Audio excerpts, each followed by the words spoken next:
주님께서 여러분과 함께 루카가 전한 거룩한 복음입니다. 그때 바리사이들과 율법학자들이 예수님께 말하였다. 요한의 제자들은 자주 단식하며 기도를 하고 바리사이의 제자들도 그렇게 하는데 당신의 제자들은 먹고 마시기만 하는군요. 예수님께서 그들에게 이르셨다. 호린잔치 손님들이 신랑과 함께 있는 동안에 단식을 할 수야 없지 않느냐. 그러나 그들이 신랑을 빼앗길 날이 올 것이다. 그때에는 그들도 단식할 것이다. 예수님께서는 그들에게 또 비유를 말씀하셨다.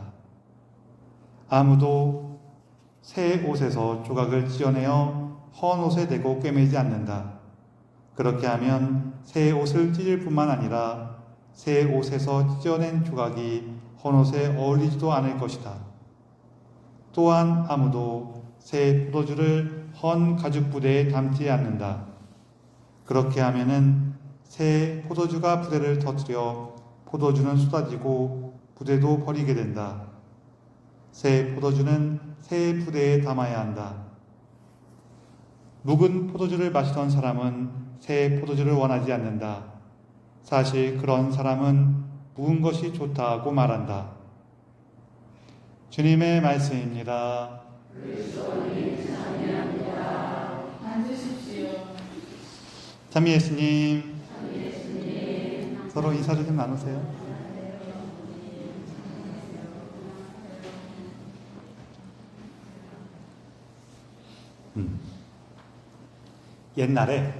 옛날에 어떤 사람이 로마에 있는 교황님께 일렀어요.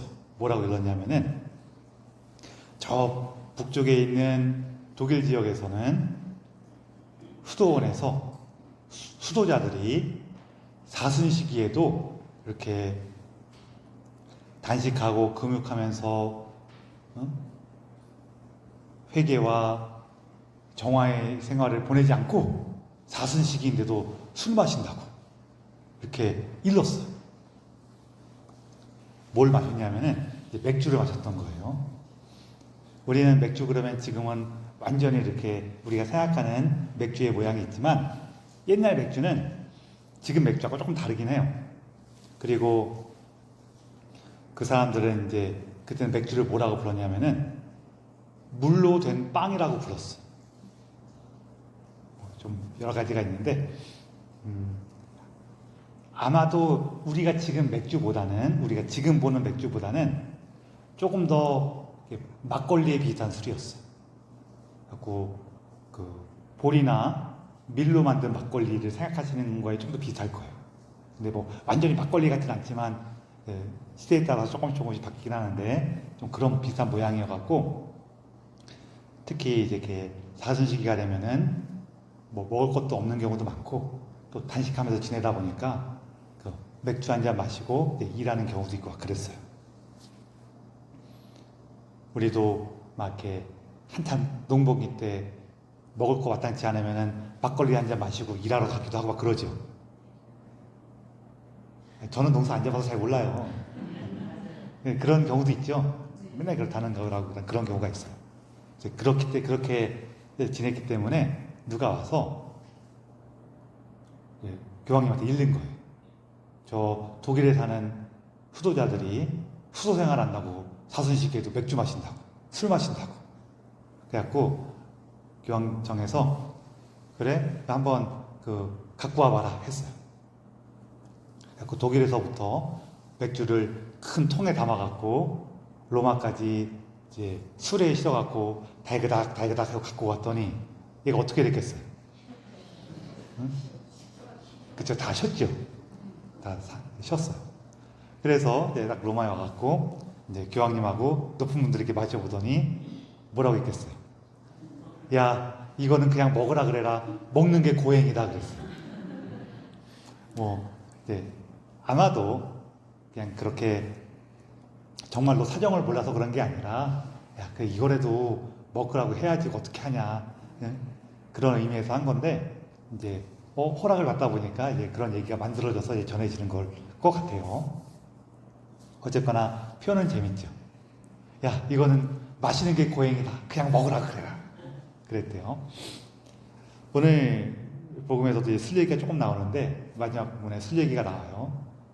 제가 어릴 때 이 복음을 읽을 때 항상 의문이었던 게 뭐냐면은 새 포도주는 새 부대에 담아야 한다. 이렇게 하면서 예수님의 가르침과 예수님의 말씀 안에 살아가는 것을 새 포도주로 비유를 하세요. 그렇죠?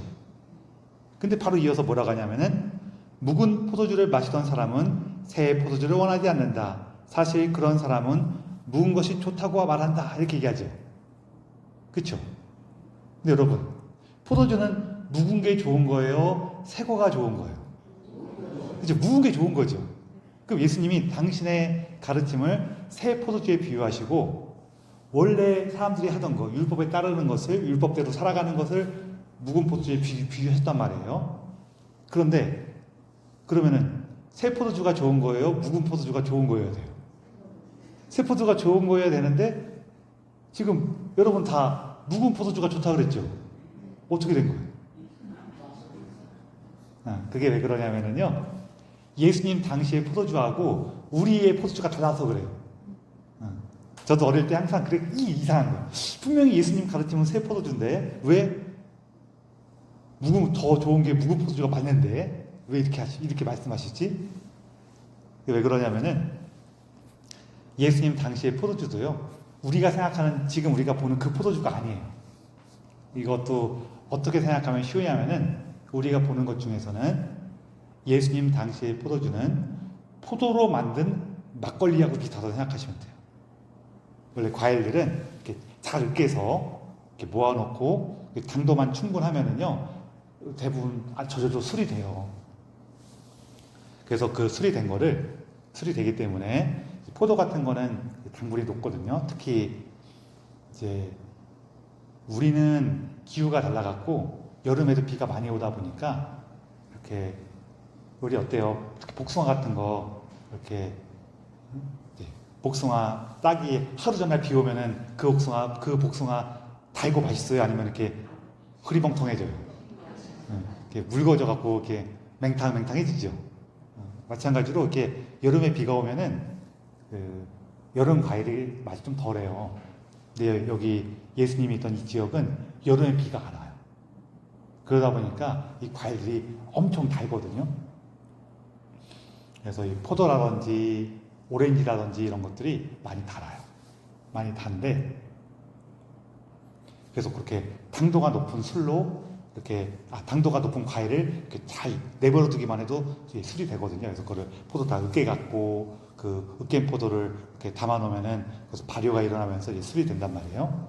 그러면은 그거를 가져다가 이렇게 때로는 이렇게 망에 한번 걸러 갖고 채로 이렇게 걸러 갖고 그 건더기를 건져내고 나머지 이렇게 잘 해갖고 술로 마시는데, 이러다 보니까 포도주도 오래 지나고 나면은 우리 막걸리, 특히 생막걸리 냉장고도 없는데 그냥 이렇게 둬갖고 오래되면 어떻게 돼요?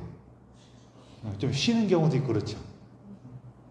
그래서 여기 쉴 때도 있고 좀 더 이렇게 물기가 빠져갖고 독해지기도 하고 뭐 여러 가지가 변해요.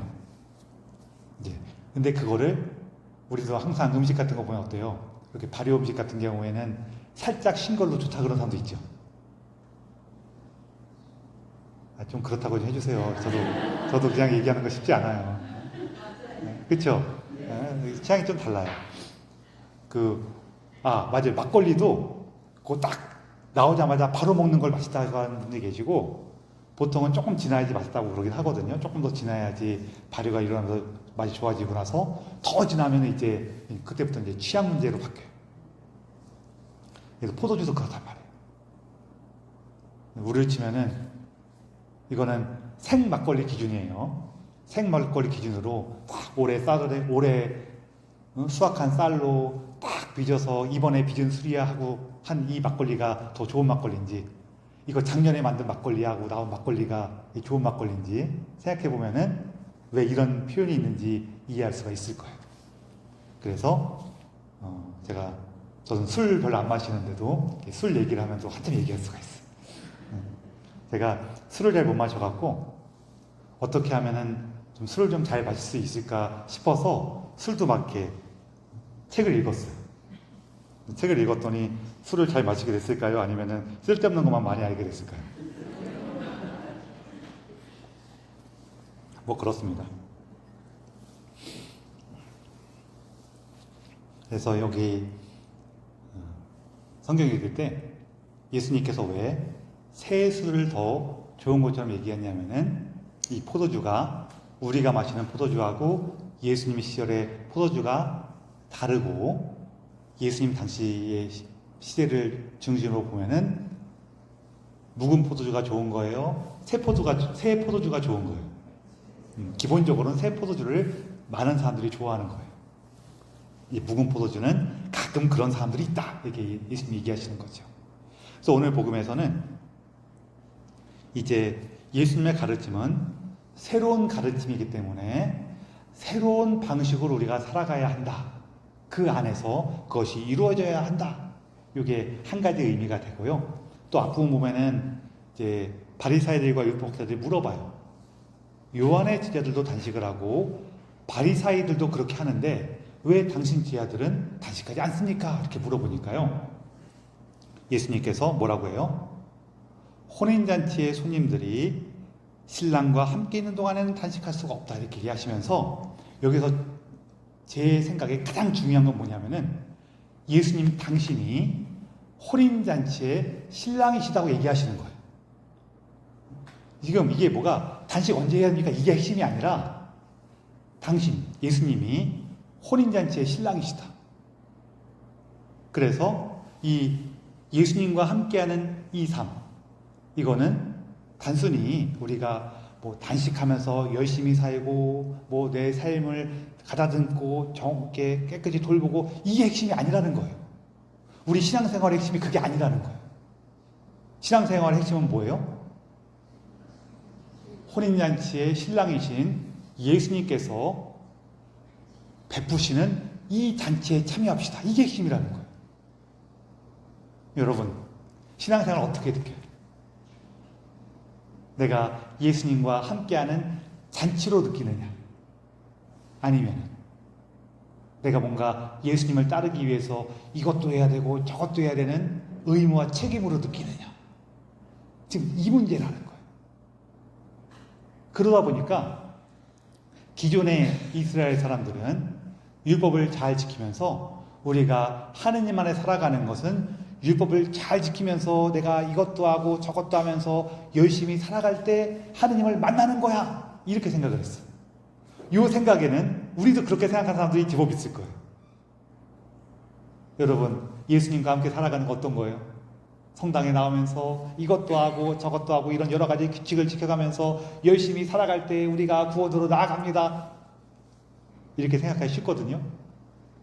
근데 그거는 낡은 술이라는 거예요. 이거는 우리 마음 안에 한 부분에는 이게 있어요. 왜냐하면 우리가 세상 살 때 그렇게 살거든요. 세상 살아갈 때 어떻게 해요? 학생 때에는 학생 때에는 놀고 싶은 거 놀지 말고 참고 하고 싶은 것도 좀 참아가면서 공부를 열심히 해야 돼. 이렇게 배워요. 그렇죠? 또 다른 데 사회생활 할 때는 네가 하고 싶은 거 참고 네가 하고 싶은 거 하지 말고 다 인내하면서 거기 있어야지 많은 걸 배우고 얻고 살아갈 수가 있어. 이런단 말이에요. 이거는 예수님의 가르침이 아니라 세상의 가르침이에요. 나쁜 거예요? 좋은 거예요? 나쁜 건 아니에요. 나쁜 건 아니지만 세상의 가르침이라는 거예요. 낡은 것이라는 거예요. 예수님의 가르침은 뭐예요? 내가 이 혼인잔치에 여러분을 초대했습니다. 나와 함께 이 생명의 기쁨을 누리십시오. 이게 예수님의 초대라는 거예요. 그럼 여러분, 여기서 그래요? 그럼 내가 열심히 지금까지 노력하고 열심히 살아왔던 거 다 안 지키고 막 살아도 돼요? 이렇게 궁금증이 생기세요? 안 생기세요? 생기실 수 있어요. 그런데 종종 말씀드리지만 그거는 내가 구원을 못 느끼기 때문에 느끼는 거예요. 생각하는 거예요. 아주 간단한 거예요. 우리 미사 끝나고 여러분 가실 때, 제가 이 얘기도 여러 번 했지만, 가실 때 제가 성당 문 앞에 서갖고 한 100억씩 막 탁탁 줘봐요. 탁 줘봐요. 생각만 해도 벌써 미소가 피어나시죠? 응? 근데 내가 100억을 받으면은 오늘 딱 집에 갔을 때, 응? 우리 자매님들 많이 계시니까 남편이 또 술 마시고 늦게 들어오고 속썩이고 그래도 평소 같으면 화내고 그랬을 텐데 오늘은 화를 내요, 안 내요? 왜 안 내요? 그죠? 100억이 생기고 내가 기분이 좋은데. 그 문제. 여러분 제가 이 얘기를 했다고 해갖고 그래요. 내가 예수님을 만나고 예수님과 함께하는 그 기쁨이 있다면은 남편이 하는 거 다 참아줘야 돼요. 그렇게 생각하지 마세요. 그런 의미는 아니에요. 이게 그거를 내가 실천하는 방식은 다양한 방식으로 하는 거예요. 이렇게 방금 말씀드린 것처럼 그래 난 예수님과 함께 너무 좋아. 당신 하고 싶은 대로 해. 좋아. 다 좋아. 다 좋아. 이렇게 할 수도 있긴 있어요. 그렇게 할 수도 있긴 있는데 꼭 그렇지 않더라도 예를 들어서 너무 마음에 안 들어. 뭐 마음에 안 드는 거에 어떻게 해요? 마음에 안 드는 거지. 상대방이 잘해도 마음에 안 들 수 있어요. 우리 어떤 분이 이렇게 거실에서 이렇게 TV를 보는데 남편이 방에 있다가 나와서 주방에 가서 물 한 잔 마시고 다시 방으로 가는데 그 뒤통수가 너무 밉더래요. 그럴 수도 있거든요. 근데 이 형제님이 지금 뭐 잘못했어요? 그 방에서 나와서 물 마시고 들어간 게 죽을 죄예요? 근데 그 뒤통수를 보니까 미워. 왜 그래요? 뭐 그동안 쌓인 게 있겠죠, 아마도. 그게 쌓인 게 있거나 아니면은 내가 성격이 못됐거나 그럴 수도 있어요. 그렇지만 미운 건 사실이죠. 그 미우는 감정을 내가 느끼는 거예요. 그래서 미울 수는 있어요. 미울 수는 있는데 거기에서 예수님, 제가 우리 남편 저 뒤통수를 보니까 너무 밉네요. 당신께서 저에게 큰 사랑을 베풀어 주셨는데도 저는 저게 이렇게 밉네요. 이거 어떻게 하면 좋죠? 이걸 어떻게 해야 되죠? 하고 예수님과 함께 고민해 보는 거예요. 예수님께서 가끔씩은 따라가서 한 대 때려라 그럴 수도 있어요. 뭐 그럴 때도 있긴 있어요. 근데 좀 드물긴 해도. 그래서 그 다음에 예수님과 함께 찾아가는 거예요. 그러면 이런 것들이 좀 더 능숙하게 되면은 어떤 일이 종종 생기냐면은요. 나 너 마음에 안 들어. 마음에 안 들고 너 네가 이렇게 했으면 좋겠어. 근데 그건 나의 바람이야. 나의 바람이니까 어떻게 해야 돼요? 상대방한테 부탁을 해서 좋고, 상대방한테 뭔가 이렇게 교섭을 시도해봐도 좋고, 뭐 안 되면 어떻게 해요? 상대방이 안 들어주면 어떻게 해요? 뭐 서운해야지 뭐 어떻게 해요? 그냥 그러는 거예요. 그러면서 그 과정에서 내가 나의 의견도 표현하고 상대방한테 요구할 것도 요구하지만 상대방을 미워하는 거에서는 벗어날 수도 있어요. 여보, 당신 이렇게 했으면 좋겠어. 근데 내가 원하는 걸 요구해. 그렇지만 당신을 미워하진 않아. 그럼 이 시점에서 벌써 어떻게 되냐면요. 내가 상대방을 미워하면서 얘기할 때 하고, 내가 이거는 불편하지만, 그건 너 자유니까 널 미워할 필요까지는 없는데, 내가 싫긴 싫으네. 라고 얘기할 때 하고, 벌써 톤이 같겠어요? 톤이 다르겠어요? 톤이 달라져요. 그리고 듣는 입장에서도 상대방이 막 떽떽거리는 걸 듣는 게 좋겠어요? 아니면은 부드럽게 얘기하는 게 뭐 하건 안 하건 간에 듣는 게 좋겠어요? 그러는 거예요. 그래서 그런 것들이 좀 더 원활하게 이루어져요. 언제? 내가 혼인잔치에 초대받은 사람으로서 예수님과 함께 있을 때. 이게 되게 신기한 일이에요. 우리는 마음속에 항상 뭐가 있냐면은 똑바로 살아야 돼, 열심히 살아야 돼, 그럼 더 잘 살 것 같거든요. 근데 똑바로 살아야 돼, 열심히 살아야 돼 라는 마음이 강하면 이게 조금 있을 때는 그래도 괜찮은데 이게 너무 강해지면은 항상 부작용을 일으켜요. 어떤 거? 첫 번째는 뭐예요? 보통 첫 번째로 생기는 부작용은 뭐냐면은 항상 억울해. 나는 이렇게 책임감과 의무감으로 열심히 사는 것 같은데 딱 고개를 들어서 주위를 둘러보면은 저것들은 어떻게 살고 있어요? 저분들이 아니라 저것들. 다 그냥 집어들어 살고 있어. 그걸 보는 순간 바로 어떻게 돼요? 억울해져. 그런데 그때에도 내가 예수님을 바라보면 어떻게 돼요? 그분께서 나에게 많은 걸 베푸셨어. 난 그게 너무 감사하고 기뻐. 그래서 예수님께 나에게 많은 걸 주셨기 때문에 나도 나누는 거야. 그러면은 억울해요, 안 억울해요? 얄밉긴 해요. 얄밉긴 한데, 아이, 너 얄밉지만 뭐 어떻게 하겠니? 나도 받은 거네, 뭐. 그렇잖아요. 내가 열심히 해갖고 준 거는 얄미운 놈한테 주고 싶어요, 안 주고 싶어요? 주고 싶어요? 안 주고 싶어요. 근데 내가 거저받은 거는 뭐 주고 싶기까지는 아니라고 하더라도 그냥 너도 받아가라 그러죠. 그렇죠? 안 그러세요? 좀 격렬한 동의가 필요합니다. 그런 마음이 들어요.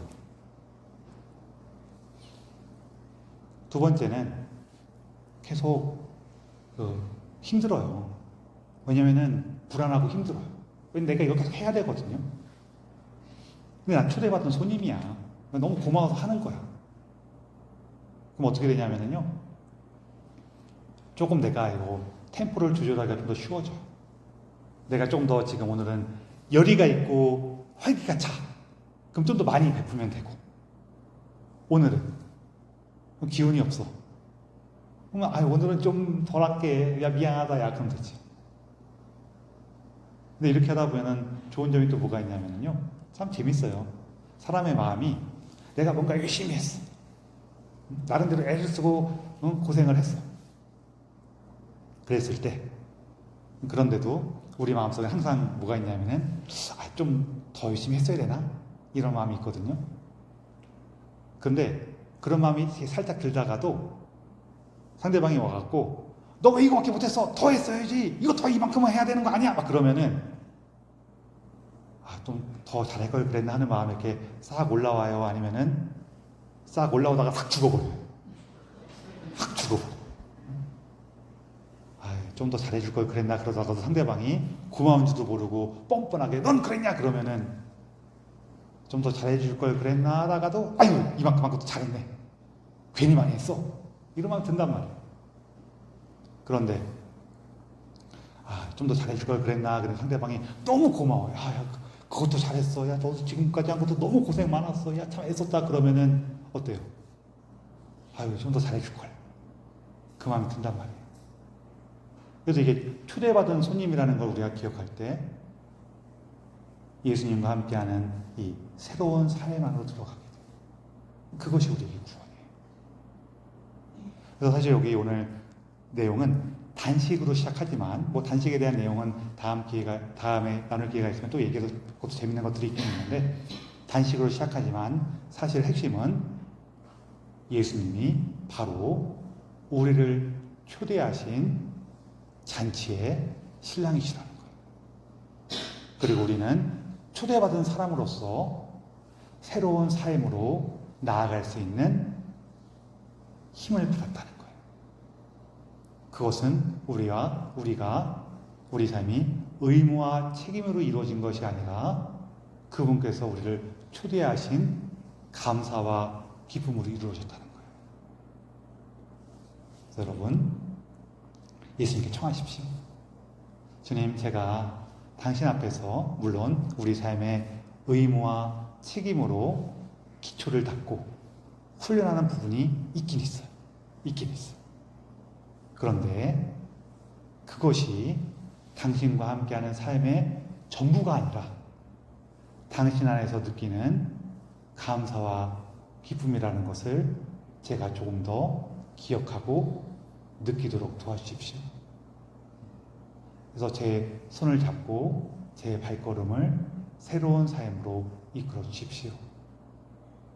이렇게 청하십시오. 그렇게 해서 주님과 함께 주님께서 주시는 새로운 생명이라는 포도주를 우리의 삶의 새로운 가죽 부대에 충만히 담으시기 바랍니다. 아멘.